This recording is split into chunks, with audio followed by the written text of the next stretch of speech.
Hi, welcome back. It's been a while since I've made a couple videos. The goal is to go over the games of my chess career. My name is James Sawaski, and I'm a USCF expert, at least at this time. Could lose that real quick. And we were getting into games, and I think this is the fourth game of my career here that we're going to go over.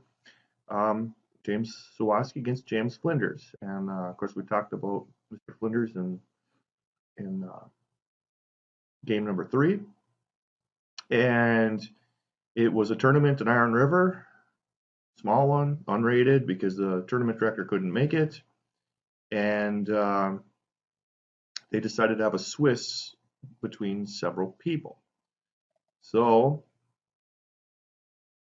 what happened is suddenly I'm playing the same player again, which is not allowed in Swisses, and I have the same color, no less.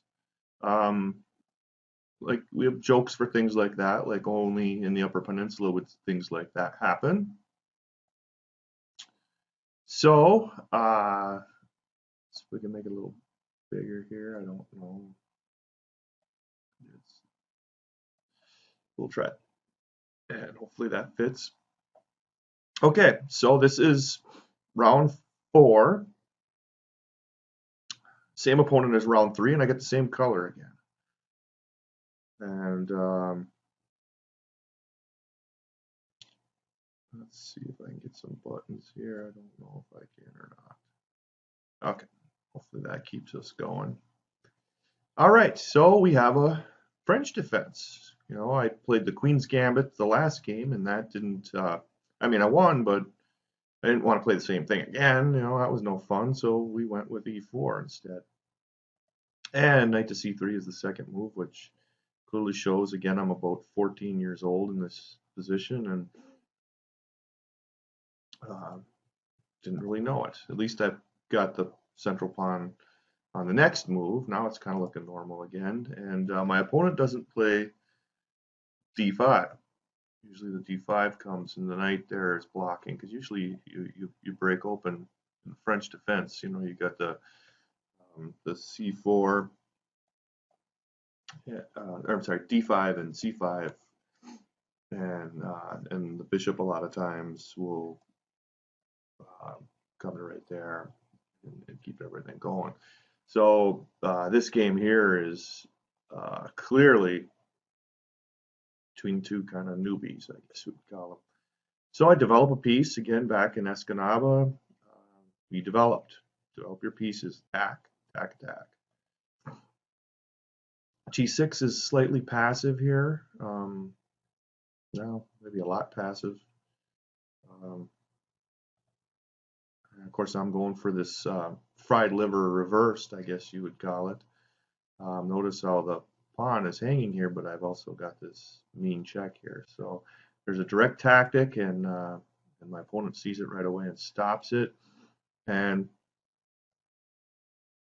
I pin the knight so he can't take the pawn there. This pawn right here is definitely loose because I don't have anything protecting it. You know, at least the queen guards that pawn there, but this pawn right now has no protection, but is actually indirectly because of the pin of the bishop.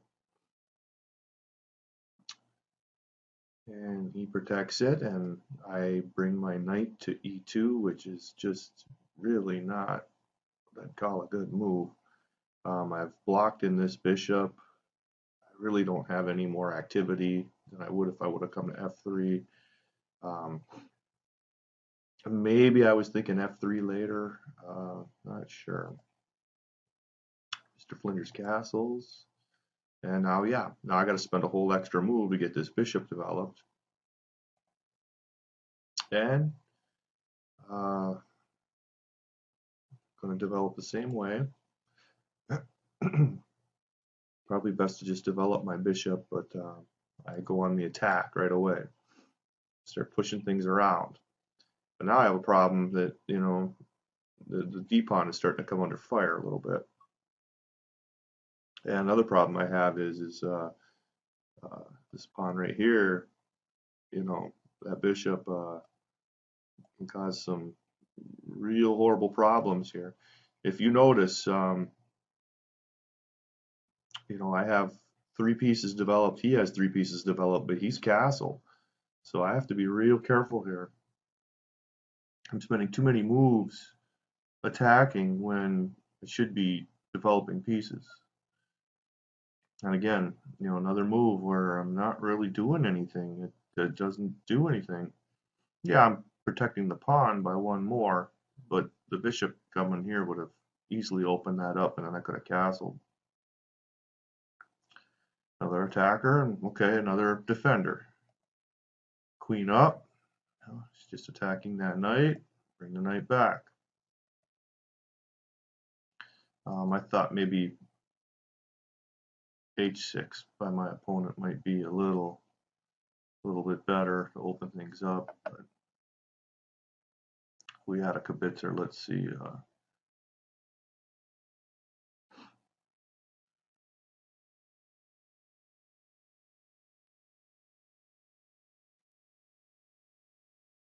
Well, I would just take. I still like that move for black, but it's recommending knight to e5. So okay. So he had d6, took, he took, I took, he took, and then attacking move.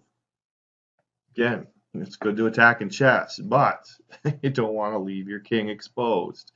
And that's exactly what's there. The king is exposed. So, check. Now I got to move it up. Now I got to spend another move to get my rook free. When I could have just castled and been fine. Interesting double attack. It doesn't work, but black is attacking, but now there's a little combination here. Take, take, and queen take. And if he takes my knight, then of course I'm going to take the queen. So, and brings his rook back. Again, probably rook to d8 is probably more the move. I attack both those pieces. And let's get the bishop off. That was a very strong bishop. There's a lot it could do. It's gone. Now I'll just wiggle around here with this knight. And now it's developed at least. And now I'm sitting good with, I'm up a pawn, and my position's just as good as his now. But, activity wise. Obviously up a pawn. You can even suffer being up a pawn. Attack. King up. I'm not sure why I just didn't play there. Better, safer. Doubles up. Let's start trading stuff off. And now, for the life of me, can't understand why I didn't just take it. Not sure, but I brought my rook up. And he's pawn storming a little bit. Rook over. Now, check, back. And now he didn't want to trade nothing, but we're going to force you to trade. So off comes some stuff. And now my position's really good. My activity is really good, and I'm up a pawn still. So not only am I looking good, but I'm up a pawn. He attacked, brought down, attack again. And interesting now, he's attacking the knight and the rook at the same time.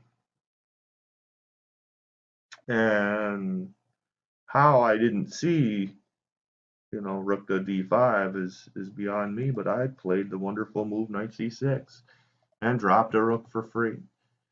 And it's sad when you see this kind of stuff happening. It's kind of hard for me to go over these old games and see this, but masters will still do this kind of stuff even in broad daylight, I guess we would say. Nobody's immune from it. When you become class A expert, and I'm assuming master, even though I haven't reached master level yet officially.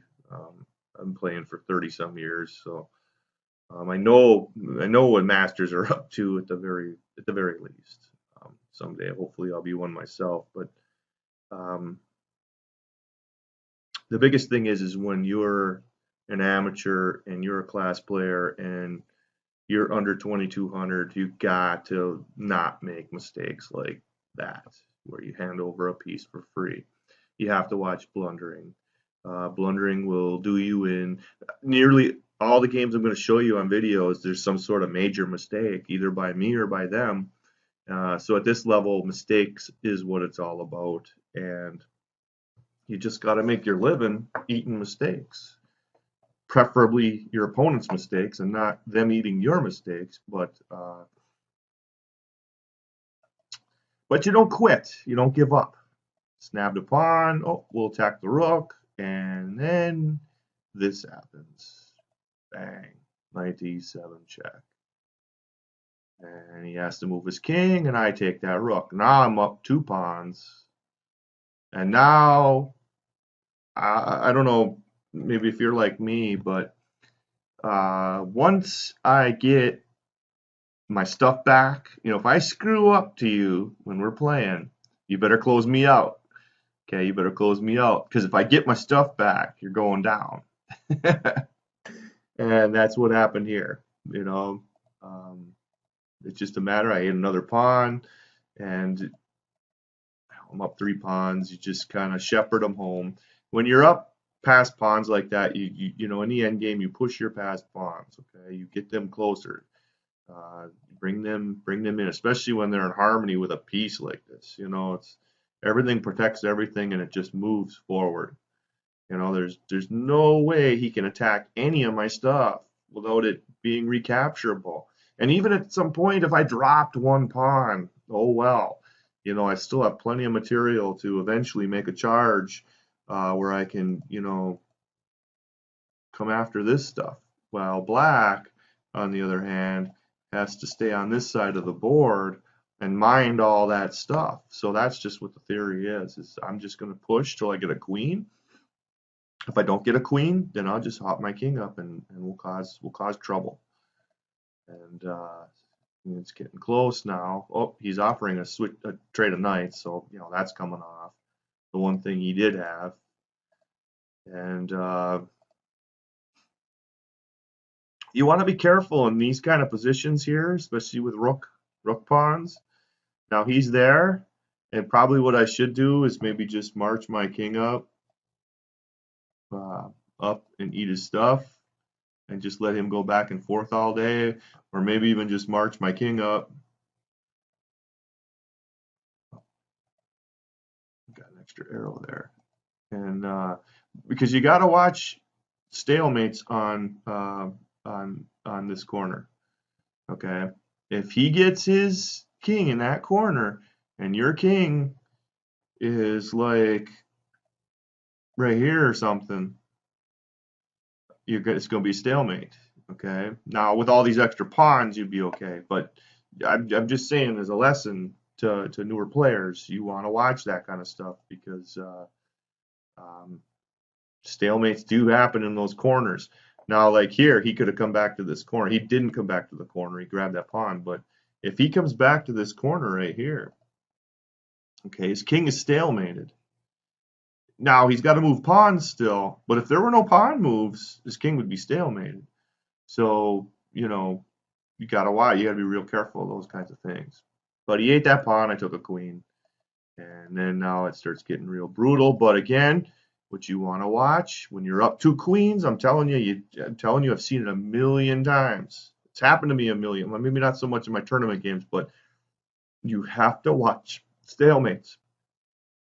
2 queens can stalemate a king so fast, the cliche, it'll make your head spin, and it's true.